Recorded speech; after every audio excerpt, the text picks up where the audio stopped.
Welcome back to my course on life writing and autoethnography. Up until this point in the course, we have explored the theoretical basis of what goes into life writing, the genres, how we construct a life story and autobiographical memory. But as I said at the beginning of this course, this is a research methodology course, and we're going to learn specifically and do workshops on how to do a poetic autoethnography. So in this video, we're going to start to try and understand what is an autoethnography and how that is actually different from other types of life writing. And I'm already going to give you a sort of a spoiler alert here. The main difference here is the degree to which we critically interact with the stories we're telling ourselves. So let's start this video and delve into this issue. So first off, before we get to poetic autoethnography in coming videos, let's just understand what autoethnography is, and let's start with a simple definition. So first off, autoethnography is a research method. It's a research method that uses writing as a methodology. And the aim of this methodology is to investigate one's own personal experience, not just describe personal experience, but also to explore what they mean. Now, this is a reductive definition, and we're going to develop this during this video. So I'm going to quote from Adams et al. I will give you the reference at the end of this presentation. But I'm going to read this definition to you, and then in the rest of the video, I'm going to explicate each of the different sections that we have here. Autoethnography is a qualitative research method that uses 1. A researcher's personal experience to describe and critique cultural beliefs, practices, and experiences. 2. Acknowledges and values a researcher's relationships with others. 3. Uses deep and careful self-reflection, typically referred to as reflexivity, to name and interrogate the intersections between self and society, the particular and the general, the personal and the political. 4. Shows people in the process of figuring out what to do, how to live, and the meaning of their struggles. 5. Balances intellectual and methodological rigor, emotion, and creativity. And 6. Strives for social justice to make life better. I'm well aware that this is a very long quote with a lot of different sections, so now let's delve deeper into each of these sections to get a good understanding of what autoethnography involves. So let's start with this. Autoethnography is a qualitative research method that uses the researcher's personal experience to describe, and this is the important part, critique cultural beliefs, practices, and experiences. So first off, as just a simple and quite obvious point, autoethnography makes use of memories of the own experience of your life. But as we know from previous videos, from our introduction to the theoretical basis for autoethnography in life writing, we know that many of our understandings are actually cultural understandings. So instead of having a direct experience, what we do is we coat, frame, interpret, understand our experiences within the context of a cultural understanding. We have internalized many cultural understandings, often termed habitus, and as such we use these interpretations to explain what actually happened to us. In other words, the memories you have are framed within a cultural context, which actually shapes the interaction of the experience itself. When we do an autoethnography, and we'll see later on when we do the workshops, we're going to work with different ways of, I would say, divorcing the accepted interpretation, the interpretation that you have accepted from the events that you are describing. So we include those cultural understandings in our autoethnography, but we also recognize that they are cultural understandings. rather than realities. This, I think, is a very important aspect of autoethnography. It's an important aspect of life. Autoethnography acknowledges and values a researcher's relationships with others.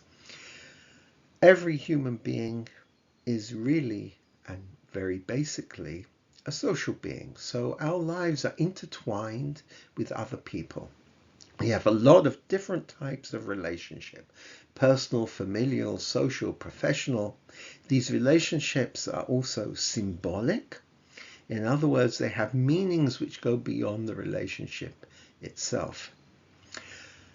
These relationships, and more importantly, perhaps the interactions we have with these relationships, help us to understand ourselves and the world around us. Let me give you a very simple example that any one of you can do for themselves. Think about your relationship with your parents or your guardians, the people who helped you grow up. Think about your relationship with them. Think about your interactions with them, and you will see that part of you is defined by that relationship and by that interaction.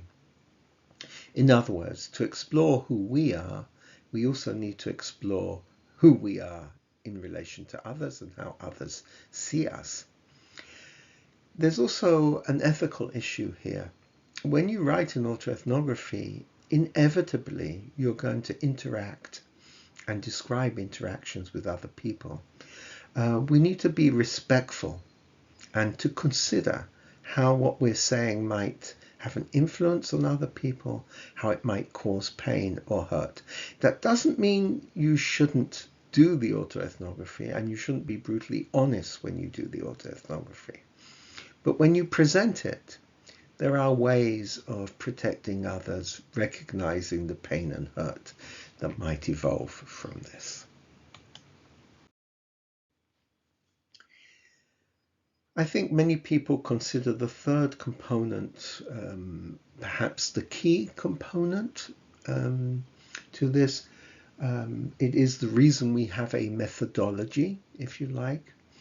So autoethnography, the workings of autoethnography involve deep and careful self-reflection. You need to name and interrogate the intersections between the self and society, between the particular and the general, and the personal and political.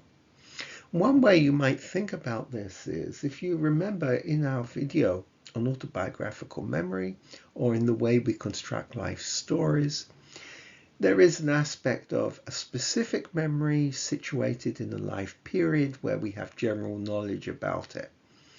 I think in many ways we're going to sort of pass out the vivid personal memory and think about all the interpretations which cover it. Some of them are cultural conventions, some are general knowledge, some are things that other people have told you. The idea here, the methodology here, is to make you explore the interpretations of your life, particularly those interpretations that you have taken for granted, that you've always thought are true, that you have never examined. It's not the experiences that make you you. It's the interpretations you've given. And they direct the way you behave, the way you interact with other people. So what an autoethnography helps you to do, through self-reflectivity, through the methodology, is to change to a degree the perception of self. It asks you about the experience. It questions what happened here, what does it mean, and why do I think the way I do. It doesn't question the experience itself. It questions everything that frames the experience. So that's what we mean by methodology in an autoethnography, and that's also what we mean by reflexivity or self-reflectiveness in relation to your own experience, passing out the interpretation and where it comes from. Autoethnography fulfills a very important role for you and I think for other people, in that it shows people who are in the process of figuring out what to do, how to live, and the meaning of their struggles. You know, we all have difficult and challenging experiences. We all have positive experiences. We get ill, we face loss of a loved one, we go through challenges, we perhaps get a new job, perhaps more mundane things, we go to graduate school. When you do an autoethnography of your experience and you publish it or you present it in one way or another, other people can learn about your experiences. They can learn what you did with them, what they meant, what they felt like, and how you responded in different situations. In other words, you give somebody insight into the experiences of your life, and you can see the experiences of other people's lives that can help you to really appreciate the different types of experience that we have. Let me add just a personal note on this. I think one of the central problems we have in the world today is that many people's experiences are made very shallow through external categorization. So you'll say something like, oh, this person comes from this ethnicity, and with that you have erased completely their individual and personal experiences. People do this to themselves as well. And I think what autoethnography tries to do is to bring out the uniquely human in each individual person. I once wrote a paper called The Principle of the Unique, which was about poetry and about people's lives. And that is exactly the issue, not allowing these interpretations to erase your life or to erase other people's lives. Number 5 is, I think, important because this is often something that is confused and misunderstood actually by researchers in many ways. So autoethnography balances intellectual and methodological rigor, emotion, and creativity. People think that because you're using your own experiences and your own memories, it's easy to do an autoethnography.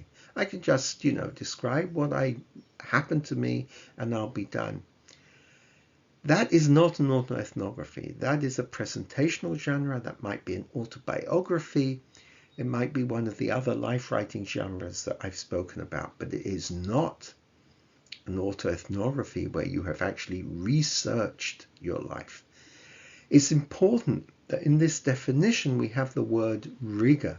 This is a rigorous experience. This is not a secondary where you just write it out.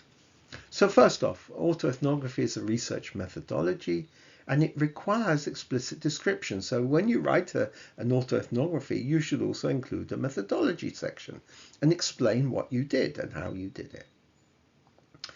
An autoethnography is hard work. You'll find it harder work than you believe. It requires careful, detailed, and extensive work, which is, and this is, I think, the most difficult piece, completely honest.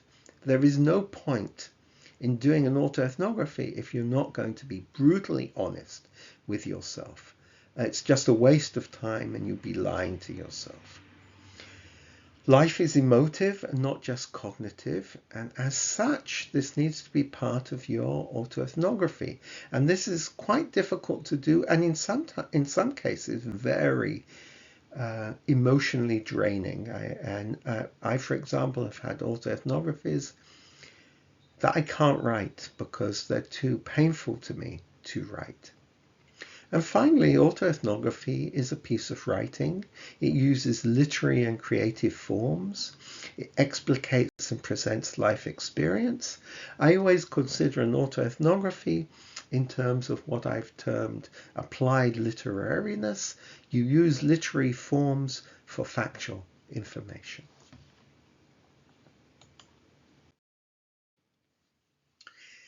And I think this is where we get to the real justification of all research, but I think of autoethnography in particular. Autoethnography strives for social justice, and to make life better. So to make other people's life better and to make your life better. The point of an autoethnography is to help you understand yourself and your life better. I think, and I said this in my introduction to this course, many people walk around with very shallow understandings of themselves. I don't mean this in any way as disrespecting people. I think they just haven't had the chance or the opportunity or the understanding that actually to understand your life takes a hell of a lot of work. Knowing yourself and being able to present who you are and what your experiences are, how you experience them and what they mean, allows communication, understanding and empathy between people. I think it's much easier to understand and accept and work with and communicate with other people if you have a better understanding with yourself. The reason for that is very simple. If you don't have a good understanding of yourself, basically what happens is all sorts of things trigger you in all sorts of different ways, and you respond without understanding what you're actually doing. At the end of the day, autoethnography is about understanding what it is to be human and what our lives involve as a counter to the many social discourses that try to tell us who we are, who others are, and what life means. In this sense, I think that autoethnography is a very, very important, critical tool in creating a much better and socially just society. These are 3 books that can allow you to have a much deeper understanding of the different issues that we have here.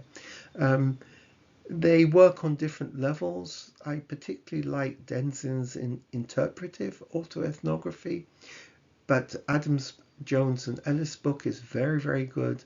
And Paulus is a very good introduction to autoethnography and provides a good access point, I would say. Thank you for listening as always, and I'll see you in our next video.